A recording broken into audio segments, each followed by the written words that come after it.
Good evening, everybody. Welcome back to Louisville, Kentucky. I am Mapamonte on the NRG series.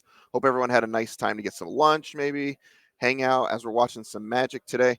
So we're getting ready to check out one of our players to watch here. And again, as we mentioned in the beginning of the morning, it is quite the race here for Player of the Year, as well as some of those Season 3 and overall leaderboard points races heating up. 3-1. We got Adam Wasburn-Moses, Connor Mullally, Jesse Robkin, and Zach Allen. So our top three players on our overall leaderboard checking in at 3-1. So getting tight as we have three more rounds here left in the Swiss. You see Mac Endres, Raja Suleiman, Will Kruger, and Zoe Riederman at 2-2. So battling it out for those last few points they can earn in today's event for our overall leaderboard, as we're going to take a peek at that here. And you can see there, Connor Mullally at 173, Zach Allen 172. So they are battling it out. Jesse Robkin at 161. It's quite the race going on here. You can see down there, Raja Suleiman at 127 in the blue, qualified as well with a Season 3 at-large bid. And the players in the orange already qualified as well. But important for those players, kind of Mac Endres, Will Kruger, to stack up as many points as they can at the end of the day today to make sure they secure themselves a spot in our championship. I wanted to talk briefly about what the players are playing for today, as I've mentioned those points a little bit, but it also comes with a little bit of cash. So we'll bring that up here. $1,200 for first place and 20 points. Second place, $600 and 18 points. A lot of those players trying to at least secure 12 points as they make it into our top 8 here. And, we're starting to get into the thick of it. We'll see what happens across the next couple rounds here. It looks like we actually have Zach Allen and Harrison Fang down in our feature match area. So with that, I'm going to send you back down to Dom and Mason for round number 5 here in Louisville. Hello and welcome back to the feature match area. Looks like we have Zach Allen starting off the Castle Locthwain playing Rakdos Control. Zach Allen can't get away from control decks here, as we do see Harrison Fang playing the tried and true mono white humans. And it looks he's like got to justify this betrayal to himself somehow, you know? Yeah, it's so true. You know, I can't stay away from it too much. And maybe it looks like a mid-range deck, but it's a control deck in Zach Allen's heart. I do see a Hive of the Eye Tyrant and pass the turn. Fortunately for Zach, did have Bonecrusher Giant in hand, as we do see another unfortunate thing for Zach, Luminarch Aspirant get cast. And it does look like Zach maybe has a Fatal Push or a Power Word kill. He wants to use something to answer that Luminarch Aspirant before it starts getting out of control and growing that Dauntless Bodyguard.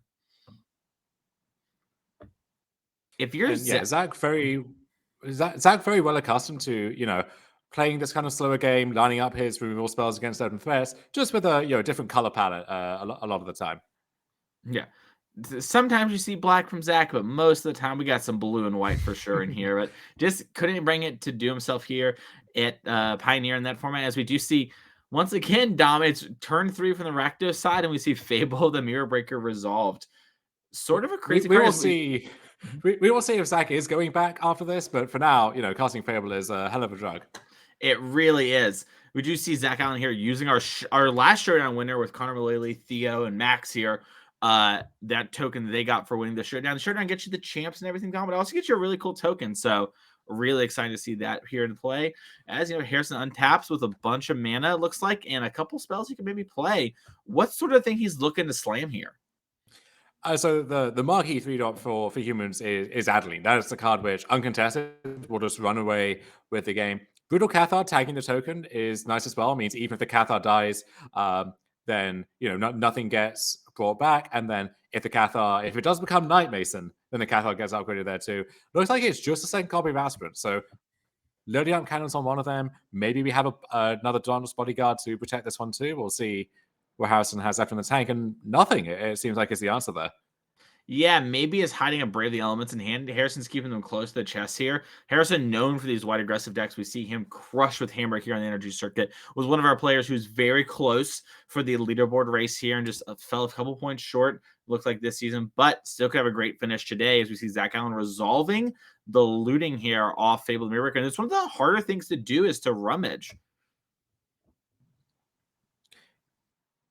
Yeah, I wonder what Zach thinks his priority in the game right now is. Like, does he prioritize removal? Does he prioritize having a big block like Sheoldred, which can really muck up combat and help him to stabilize?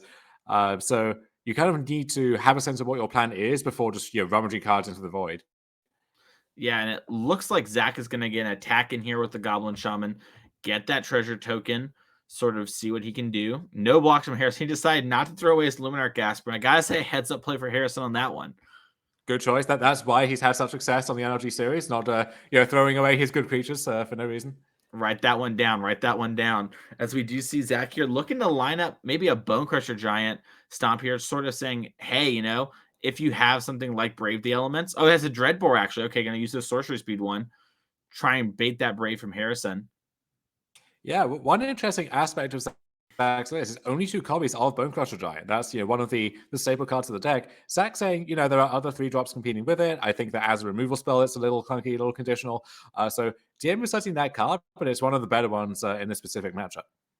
Yeah, and Zach's saying, whoa. I have another spell. I'm going to use it real quick. And looks to line up the Stomp on the Luminarch Aspirant, using the removal spell maybe he can use. And yeah, Harrison's left over with a big Luminarch Aspirant. It's only going to get larger if he wants it to, but, things could be worse.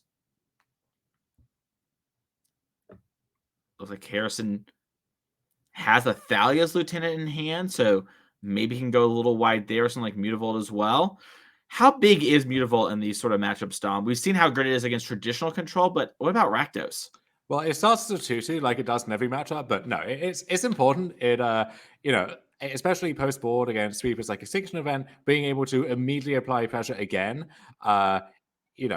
We saw with Dawn's School of Vehicles deck last round, where we think we had a total of 7 creature lands, including Mutavault. That is what gives you the ability to just power through spot removal against a deck like this or against the various control decks. 100%, yeah. And the Luminarch Aspirant is a great target for the Mutavault here, even if we forego playing Thalia's Lieutenant turn. Looks like Harrison's not going to do that, though. Going to get Thalia's Lieutenant in play right away, grow the team up here. And we see Harrison might be also thinking like, okay, Zach was thinking about stuff in response to Brave. There might be more removal spells. I'm just going to make sure this Mutavault's big so we can avoid all of that. As we slam in for 8, and Zach's down to 9 already, Dom. This is so fast. Yeah, a lot of white aggro decks, you're relying on kind of swarming and going wide with the smaller creatures. But this version of humans, we can stack up some power. We can make some big boys, Basin. So yeah, that 4/4 Aspirant, the 4/4 Mutavault, those are growing turn by turn, the Thalia's Lieutenant, buffing everything else and then getting big itself. So you have to respect the sizing of these creatures and not just the sheer quantity of them. For sure. As we see Zach smack in again with the Goblin Shaman, getting his treasure again, his 2 points. As it looks like we are maybe going to fire off a power word kill right now, just while there's no chance for anything to happen to Brave the Elements to shrink the board size a little bit, get that Luminarch Aspirant out of the way, and then deploy the Bonecrusher Giant back home from his adventures. And the best creature hate spell in Pioneer has entered play. Bonecrusher Giant's just so big. I don't know if you were aware of this, but Mutavault is both a dragon, a demon, an angel, and whatever the 4th one is. And I'm forgetting as I'm doing this bit because, having all creature types means now that one of the default instant speed removal spells is Power Word Kill, Mutavault actually bobs and weaves around that. So you're putting them on just Fatal Push as a consistent answer to that.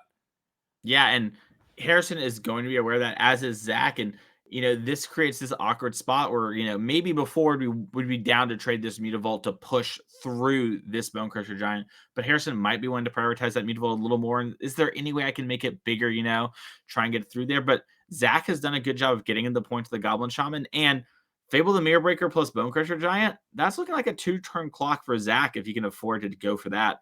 And he does have Hive as well, so things are getting hairy. Yeah, that reflection means any other creature now can tangle in combat as a good blocker and also as a good attacker. So good offense, good defense. Going to be pretty hard for Harrison to crack through this, I think. Yeah, Harrison does seem to have an Adelaine, so that's a powerful card that we've seen. Really helps grow the Thalia's Lieutenant here. We might see that be the joke here where, our Thalia's Lieutenant's a 1/1, it grows to 2 with Adelaine, it attacks, we make a human token, we get another trigger. Suddenly, boom, Adelaine is growing our Thalia's Lieutenant to actually trades with the Bonecrusher Giant. We can try and force some lethal here and not just get run over. But it looks like we're actually just going to hold back and try and slow the game down just a little bit. As Zach picks up, I believe, a Blood Crypt for the turn. Zach loves his expeditions. Yeah, as much as I want to watch Zach on coverage and want to see him succeed, his mana base is not the most coverage friendly a lot of the time. And, worse in Modern, where it's Expedition Fetches, Expedition Shocklands, and God knows what else. In Pioneer, that places some constraints on how mischievous he can be. And so, we have some of these showcase Haunted Ridges or what have you, but that's about as bad as it gets. Yeah, speaking of bad as it gets, a power kill coming down for Adelaine is not what you want when you're Harrison Fang. Gonna get that maybe answered here. Looks like Harrison at least wanting to represent a Brave the Elements, even if we don't have one. Might be a little Hollywood, might actually be just thinking about it, trying to figure out what exactly we want. As we see Zach here just sort of put the power kill in the graveyard, like, listen, man, regardless of what happens, this goes here. Also, yeah. Nice bluff. I don't buy it. Let's get in the graveyard and let's move on with that. Oh, okay. I take it back. Harrison's like, listen, I'm from Chicago. We have a strong theater scene. I know what's up. I'm gonna name Pro Black here. Yeah, Jesse's gonna cost me some plays. We got it all going on. 100%. We do see Harrison Fang untapping here. Zach just plays the land and passes. Does have Castle Locthwain activation available, and Harrison's in the tank figuring out, okay, Reflection of Kiki Jiki's threatening to make a 4/3 that can block here, can also attack me on the next turn. How do I beat this board state? Because right now I'm not pressuring Zach Allen's life total in a real way, and my normal way of pushing through that with Brave the Elements to get pro red and go through is gone. Yeah, if Harrison has a second copy of Brave, that is close to lights out. We'll be able to get an attack through all of these red blockers here, but this is interesting too. So another Thaddeus Lieutenant. Now Adeline has 5 touches now. Got to shove 2 things in front of that. Going to trade off with 2 things. We're going to have another token from the Adeline in combat, pumping both lieutenants. Now the first one is a 5/5, so got to put 2 things in front of that. So this is the sizing is becoming a real problem here all of a sudden. Yeah, you mentioned how Brave the Elements just liked out. What if Harrison's creatures were just really big, and so by default they are brave, and then they can just attack? Lots to think about. As we do see Zach here lose a life, draw a card using the treasure in Castle Locthwain, trying to find something like Fatal Push here to maybe, answer one of these huge creatures and sort of get the board more under control. As we do see the Adelaine put a human token to play, that's going to grow the Thaddeus Lieutenant again and the fresh one. So even if Zach tries to get a double block situation, another Thaddeus Lieutenant is going to be coming in pretty quick. And Adelaine does have Vigilance, which is great for getting all the creatures on camera. Zach Allen taking the Mathis for blocker statement to its extreme, trying to figure out how in the world am I going to stabilize this board state. And this is a big game for Zach, by the way. We talked about it before. Zach is playing for Player of the Year. Zach locked up Players Championship. Congratulations to Zach on that. But Player of the Year is so big, Dom, and it's so cool. Yeah, we covered earlier this heartbreaker in the last round yesterday. Zach thought he could draw into top 8, ended up having to play last, which meant that coming into today, Connor still 1 point ahead of him. So Zach now needs to make something happen in order to jump over Connor and claim that title for himself. After a very good start, and we'll check back in on how Connor is doing as well. But yeah, the onus is on Zach to make something happen, and ideally wants to make it happen here to stay in top 8 contention now as well. Yeah, so doing some math here. Looks like if Zach wants to, we can kill the Mutavault, and then we can kill one of the 5 power things in exchange for losing the Bonecrusher Giant for forever. Or we can kill the Mutavault with a token copy, block the 1/1 with our real Bonecrusher Giant to keep that around, and then use the Goblin Shaman as a chump blocker to not die. So Zach's really just trying to figure out, okay, am I supposed to minimize the board? What happens if I don't have Reflection of Kiki Jiki to actually copy something? Going through those ramifications, and it's hard to figure this out, especially with, Zach drew a card, I believe it was a land. So Zach has no mana problems, except for the part where he has mana problems. Yeah, so this turn we get to trade for 1 big thing, and we then have to trump another big thing. And then we still take a bunch of damage, still in pretty dire straits. So thinking exactly what that big thing should be, and if there's any way we can get ourselves out of the situation.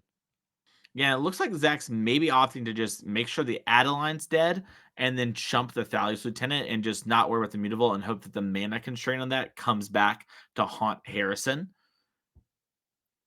And it looks like, yeah, Zach said, all right, this is what's happening. Harrison says, I shall wisely kill your real Bonecrusher Giant and then end my turn after putting you down to just 4 life. So that Mutavault that we talked about being hard to kill with our power word kills, etc., is going to be in the land. Sorry, it's 2 life. My bad on the math there.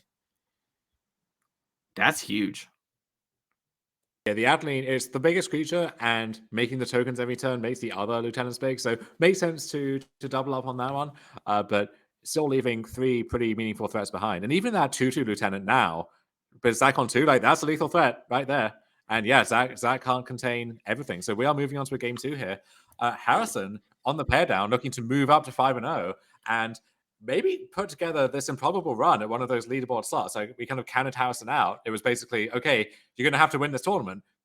Might win this tournament. We don't know yet. Yeah, he has to win the tournament, and Mack and Kruger need to. I think they need to like not top 32, but they're both X and 2 right now. So they might be in a spot where it's not so improbable. You play Lotus Field and Pioneer. Sometimes you're going to win. Sometimes you're going to go X and 4. That could be the case here, and Harrison's going to need to have that happen. And like you mentioned, this is a pair down for Harrison, and it's a winning in potentially spot for him with double drawing for their event. But we're getting a little ahead of ourselves. I want to see what Zach Allen has in the sideboard, because Zach always brings the heat for these sort of creature matchups. As Zach has brought 3 Go Blank, 3 Extinction Event, 2 Invoke Despair, 2 Duress, 2 Rending Volley, 2 Abrade, and 1 Noxious Grasp. Dom, what do you like in this matchup?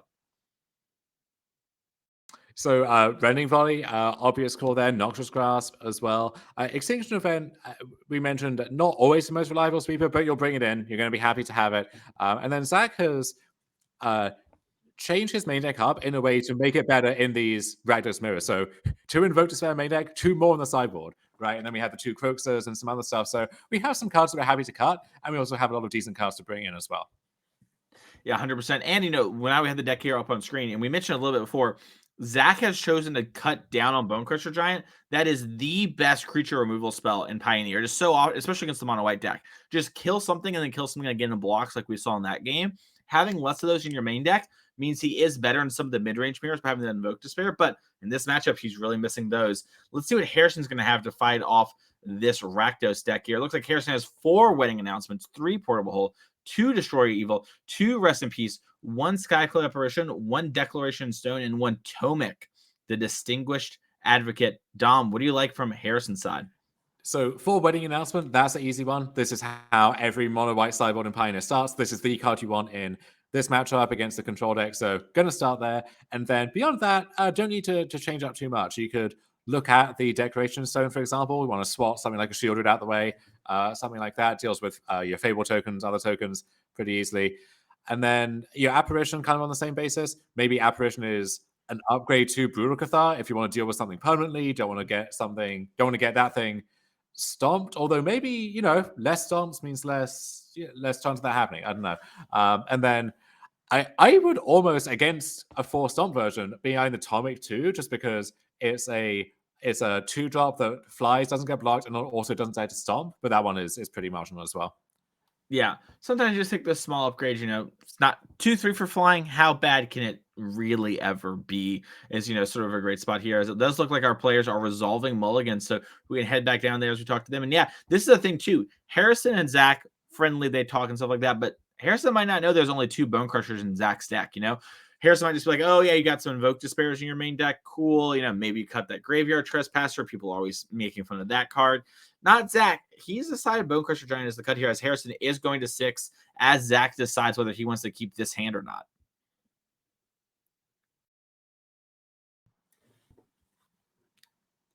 Looks like Zach has Invoke Despair still in the deck, which was something I wasn't expecting.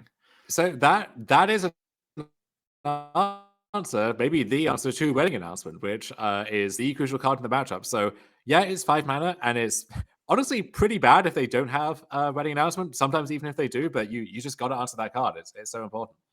Yeah, sometimes things look awkward and they look kind of weird, but like you mentioned, it's like, well, guess what? I gotta do something, so I guess I'll do this. And it kills a couple things, draws a couple cards.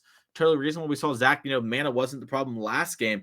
I'll tell you what's not a problem for you, the viewers at home, though, enjoying Magic. So make sure to click that follow button if you haven't already. As a Haunted Ridge and a passing turn from Zach, as Harrison plays the Hopeful Initiate and passes back.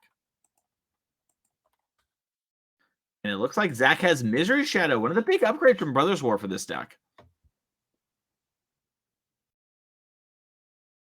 Looks like... Yeah, this is the card that really turned around the mono-green matchup, I would say. And also just in general, in a matchup like this that's going long, this is going to be the biggest creature on the battlefield. Going to force, bad blocks, bad trades, what have you, and it's a 2-drop. You can easily work it into your curve.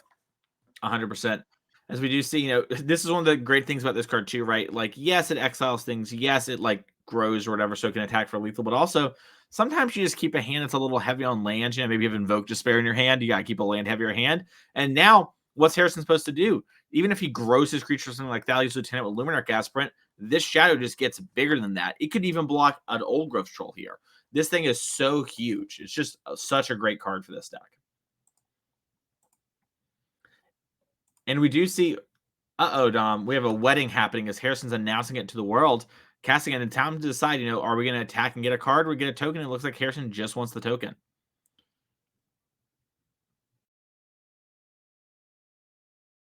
Zach here with Rending Volley in hand, looking to maybe use it at end of turn in order to clean up the token. I kind of like this because Zach has Extinction Event, so it might look kind of weird to trade off for a token when there's some real creatures, but if he rips a land, which he does have the Takenuma in the back of his hand, we can Extinction Event for odd if we want to here and get on in with our shadow. But looks like Zach's double checking, making sure like, yeah, I can do this, but is this what I want to do?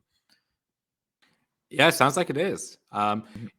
There's sudden temptation to wait on that Extinction Event. If Harrison tries to deploy like an additional Adeline, draws another 1-drop, something like that. But, Zach wants to use his mana now, take that chance while he can, and just get a nice attack in as well. Yeah, it's really easy to wait on a 4-mana spell if you had something like just a couple, Bonecrusher Giants in hand. But Zach has 2 Invoke Despairs now. So there's 2 wedding announcements. So we're going to need those Invokes to actually answer that wedding announcement. But we need that land first, as it looks like we ripped Sheoldred. So not a land, but not a card you can be too upset about here as Harrison falls to 16 from the Sheoldred trigger. And Zach looking to be in a pretty okay position right now.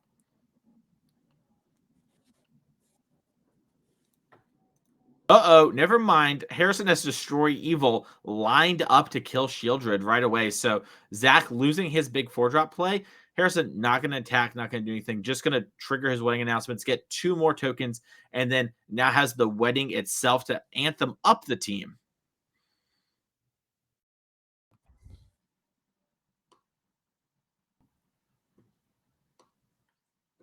It looks like Zach's taking a think. Didn't draw the land, but does have Fatal Push and Stomp.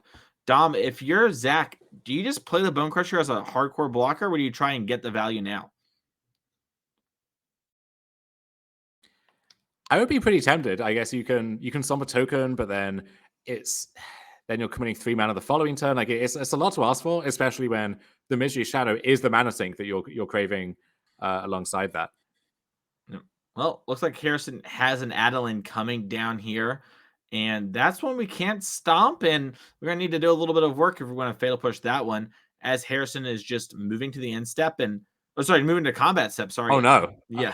Yeah. We're attacking. We're attacking right here. The way he shrugged, I thought he was saying, like, yeah, end step or whatever. I didn't think he was moving to combat. I would be much more dejected than Zach has been if my opponent was attacking me for 10 here and is going to get to draw a card. Harrison hasn't had to commit many cards to this board, so still has 3 or 4 cards in hand pretty easily. And you're seeing here why Wedding Announcement is the go-to ace in the hole against Rakdos. I mean, it's carrying this game single-handedly by itself, which I guess is what single-handedly means, but bear with me. You know what I mean. Who's to say what words mean when we could say them again in a slightly different way? As we do see Zach. Exactly. Yes, and Zach here, reading the wedding announcement, making sure like, okay, you're going to have to draw a card now, right? Yeah, all right. So do I want to just buff once and trade and then Fatal Push the Adeline and just make sure that's off the board, or do I want to pump twice, make sure to keep my Misery Shadow for a later turn, even though it might be hard to block now that both the wedding announcements have flipped and are going to be giving +2/+2 here at the wedding festivities. So Zach in a really tough spot here. I gotta say, I think it's weird, but my inclination is just pump once, trade with the token, then Fatal Push the Adeline.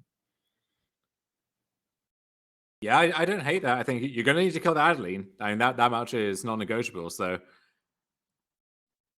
sorry, I guess you don't need to pump that, yet. And then, yeah. Oh, yeah. Cleaning out these tokens is going to be very difficult. We're going to need another Extinction Event, I think, to just contain what's on board, and then we'll see if Harrison can reload from there. Yep. Harrison ticking up to 3. We have another wedding festivity. So now these are 3/3s. Excuse me there for a second about the Misery Shadow pump line, but yeah. Looks like Zach did not draw the 5th land again and hit Fable the Mirror Breaker. So that card might solve the problem in a different way. as we do see the token come down. But Harrison's got 9 power in play and still has a fully stocked hand because these wedding announcements were just doing their thing. I think he also has another Adeline. Oh, no. That This is is gross.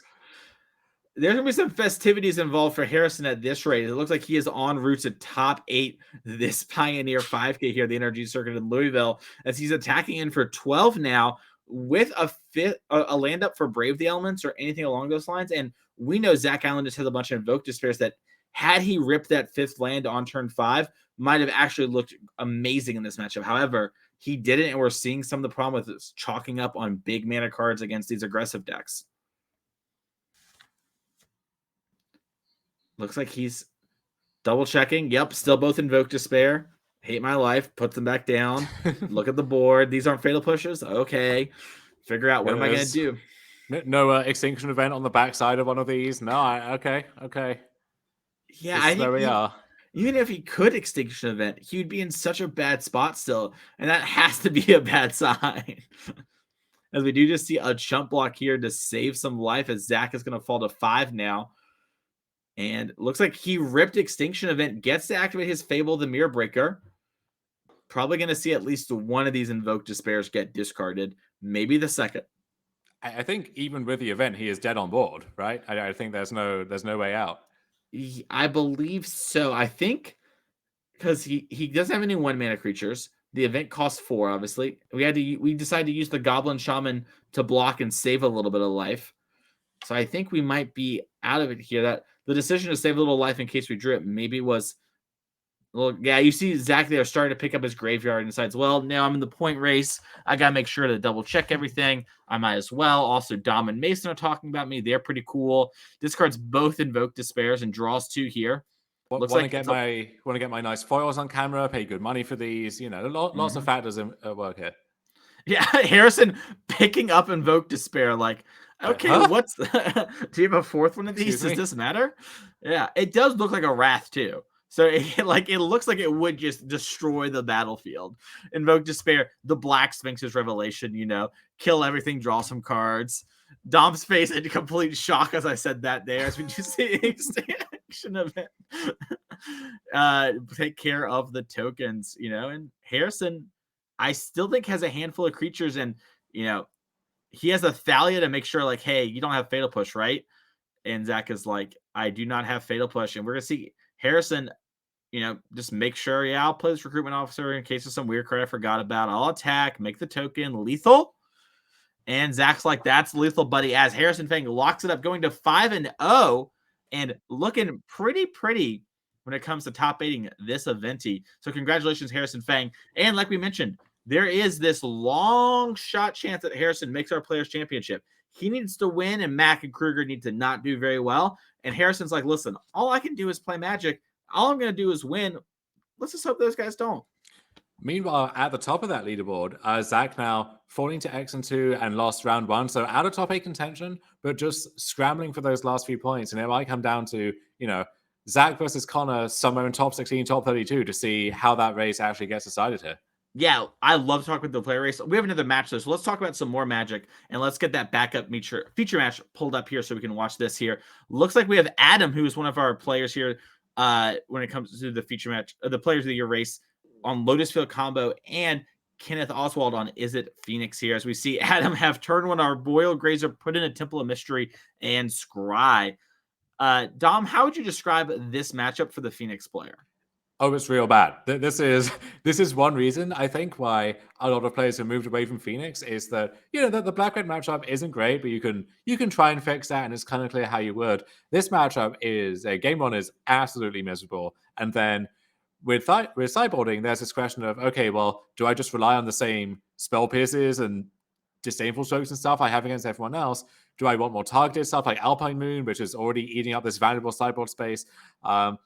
I think for this tournament, honestly, if you're playing Phoenix, something like Alpine Moon may have been the move, because a lot of the best players in the room are playing Notice Field, and that is a horrible matchup unless you're really willing to put the work in. Yeah, we see a piece of puzzle here. It's just going to hit a Lava Axe and Temporal Trespass at the RC, actually. I was playing Izzet Phoenix, and Joe Lissette, who'll be joining me back in the booth in just a little bit, was playing Lotus Field. And Joe was literally next to me for like 4 rounds in a row as we're playing, you know, we have to win 4 in a row to make the Pro Tour. And it was like, no, Joe, stay right there. I don't want to play this matchup. I can't win. I have no cards for you. You know, you have a bunch of cards from me, as Kenneth here untaps. And looks like we are missing a land, but luckily we do have cards like Opt and Treasure Cruise and Charter Course here. So Kenneth's just trying to figure out exactly what is the most optimal way to sculpt the draw. Yeah, you look at the average Izzet Phoenix list, very high on stuff like Fiery Impulse, Lightning Axe, the kind of conventional interaction, creature removal, and maybe 2 Spell Piercers, something like that, as cards that actually have text against the Lotus Field deck. So with that in mind, if you can't interact, you need a fast clock, but Phoenix doesn't really have a fast clock. It has a resilient clock, and you can go over the top with this Galvanic Iteration, Temporal Trespass, Endgame, but what you can't do outside of your very best draws is just get the game over with fast. And so all of that adds up to game 1 is very, very difficult. And if Adam has any kind of functional hand, I'd expect him to take this first game at least. Yeah, Kenneth is getting to resolve Treasure Cruise here. Just, you know, double checking that we had the 7. You know, we did that. We had some mana left over too, and it looks like Kenneth is going to resolve, or maybe Charter Course, maybe thinking about Fiery Impulsing the Sloth. You know, get that out of the way. We might see that get saved for, you know, the turn when a Phoenix tries to come back. So we draw 2, still no threats found yet. And this is what you're talking about, right? Like this matchup, you don't really have the tools. And if you don't have that clock, like an early Ledger Shredder, you're in a terrible spot. As it does look like Adam is thinking about what he's going to do. Looks like he is pulling out the old dice here, as he made 4 blue floating after, you know, a hidden stringsing the lands here. And this one is copied to the Lotus if you're at home. So that Thespian stage is a Lotus Field. Just put on your imagination goggles as we play Lear to untap these lands. And Dom, it's time to start doing the thing where we ciphered on to the Lear with the hidden strings. Hell yeah. So now, not even any threat of interaction from Kenneth's side. Kenneth is fully tapped out. And the nice thing about hidden strings is if you have a string to spare, or even just one of those tap or untap to spare, you can often force the issue by tapping their land and really making them hold up even more mana just to represent that threat. Yeah, Adam here, looks like he drew Dark Petition as well. With Lear in play, you just get to cast all of your spells twice. Yeah, we see Adam here grabbing a swamp to indicate the black mana. And it's actually just going to go with Ultimatum, was picked up somewhere along the way. And so now this is one of those spells that lets Adam go through and sort of pick 3 spells, and then Kenneth gets to pick one that Adam does not get. So, you know, Adam's going to be really nice about it, I'm sure, and pick 3 reasonable spells, nothing broken at all. No Omniscience, which I guess Adam pulled out. Okay, a little Pour over the Pages and a Hidden Strings. It's going to be a little hard here. Yeah, so regardless of what Kenneth chooses, even putting the Omniscience back into the deck, now Adam has as much mana as he could possibly ask for. We'll get to cut Hidden Strings for free, Pour over the Pages for free, and then both of those again manually from the graveyard with Lear. And then with the Dark Petition, we have this endgame line of petition for your favorites or Mastermind Exposition. Use those to find Approach of the Second Sun, cast it once, and then use a second copy via Lear to find it again, cast it again. And then Emotional Ultimatum can effectively shortcut that at a massive discount as well. Yeah, and it's really hard this sort of thing because it's not a deterministic kill. You know, Adam is not 100% to win from here, but Adam is about 99.9%. And it's one of those things where if you're Kenneth, you're like, listen, I came over to play the energy. I'm here to game. I'm in the feature match area. Mason and Dom are there. They're really cool. They're going to say some nice stuff about my cool hoodie. I'm going to make sure that Adam isn't on that 0.01% that they're probably talking about. And we all know that I'm probably dead, but I'm going to do what I can in the meantime as another Pour of the Pages gets cast here. I think with that Dark Petition in hand, which obviously Kenneth doesn't know about just yet, I think it is deterministic, right? Again, math, usual caveats here, but I'm pretty sure, we can safely bet on black.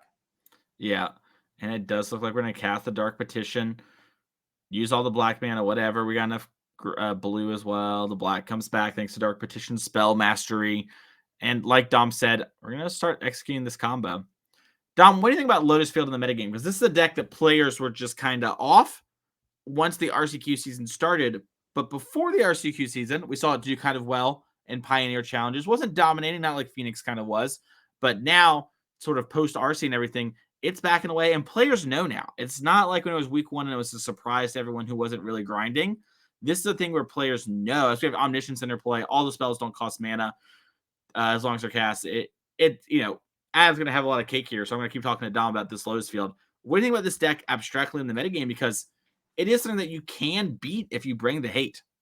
Yeah, I mean, this deck has been on the fringes and then on the inside of Pioneer for years at this point, and it's always had this quite narrow following. It's never more than 5%, if that, of any given Pioneer tournament. But the people who do play this deck seem to always succeed with this deck. And actually, Connor Mullally, who potentially our player of the year here, and Adam's close friend, who they go together to all of these events, he was one of the original Lotus Field grinders and innovators on Magic Online. And so it felt like the deck was always poised to have one of these amazing weekends it has every 3 months, 6 months or so. But then when it came to the RC, well, okay, it has the highest win rate at this RC and also at this one. But surely next week people will show up with the hate and respect it more.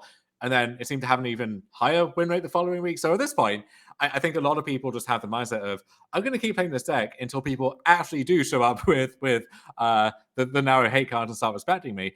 I think the other part of that too is when the narrative of the format was, oh, it's mono green versus Rakdos. Mono green is the boogeyman.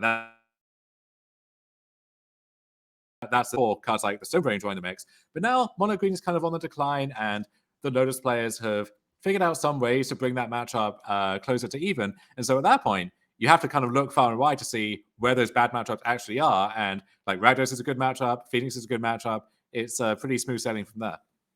100%. Yeah. I think we are going to be able to check out the post-board games from this match. I think we're doing good on time around. Let's go. Let's just go. Can we jump right into those games here? The sideboard options I'm looking at isn't Phoenix. I sort of looked real quick here. We can throw up Kenneth if we want to. None of the hate, Dom. Kenneth didn't bring it. 3 Disdainful Stroke, 2 Brotherhoods in, 2 Mystical Dispute, 2 Abrade, 2 Rending Volley, 2 Crackling Drake, an Aether Gust, and a Thing in the Ice here for Kenneth. Do you have anything that you can at least hope to bring in to get lucky?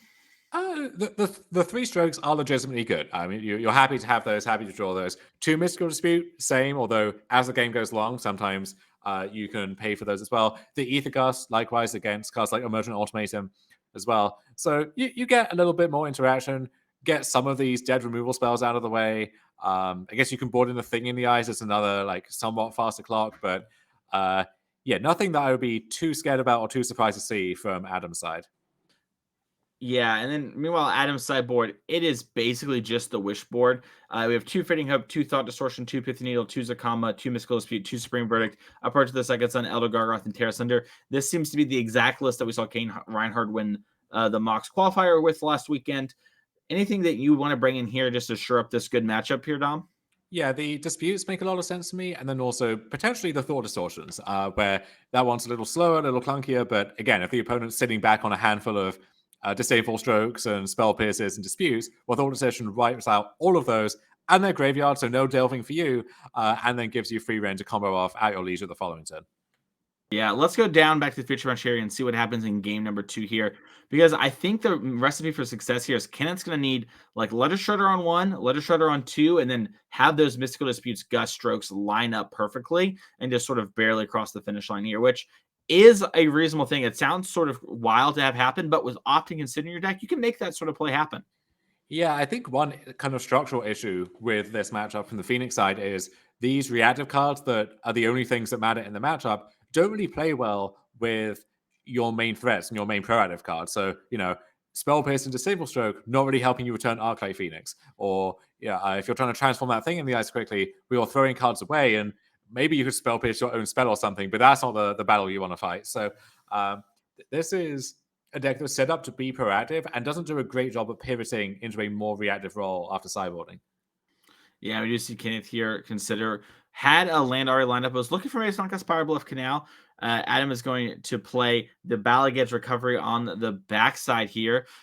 Speaking of the backside, I hope a lot of y'all are enjoying laying on your back watching this coverage.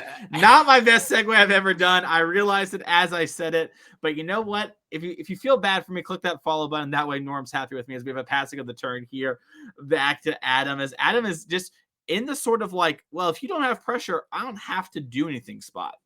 Yeah, we are very glad to have so many of you joining us today. As a wise man once said, bigger number, better person. So great to have so many great people joining us here in the Twitch chat.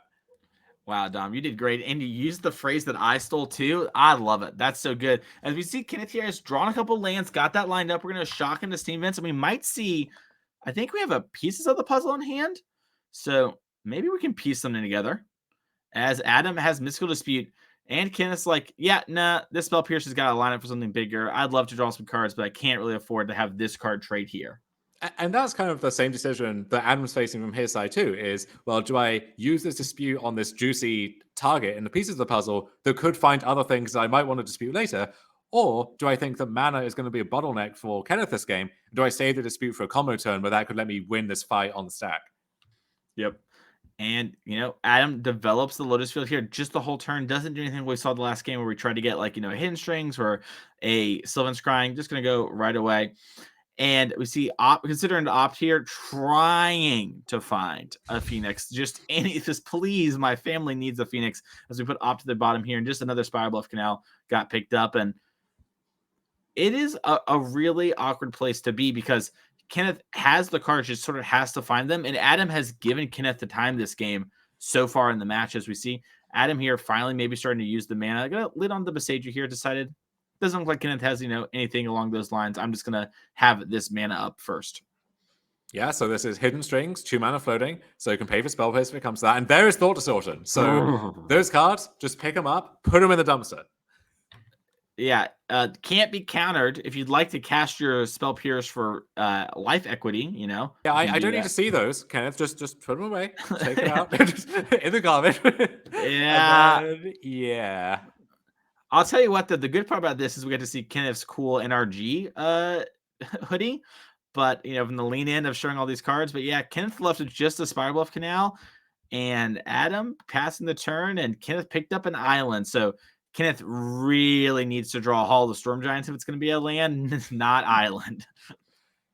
As it looks like Adam has, the Thespian Stage, and is just going to copy Lotus Field, just in case Kenneth has maybe a random Field of Ruin or something wild. Adam would hate to lose to that in a spot where doesn't really need to leave the mana up. As we do see a pour of the pages to start the turn. Adam had one floating, so he could beat Mystical Dispute. Knew Kenneth only had 2 turns here. Kenneth is holding some lands in hand, trying to represent. Those lands probably can't matter too much. We have a Lightning Axe, so maybe we can catch a Leer off guard, but it is going to be pretty rough here. And you can see Adam sort of moving with intent, like, okay, I've done a lot of things to clear the way. I have a lot of mana. I have this Mastermind. I have this Dark Petition. What can I do? I can, pour over the pages and just get a little bit more mana. Picks up an Omniscience as well, so we're really close to hard casting that right now. Could be it over as Lotus Field gets discarded.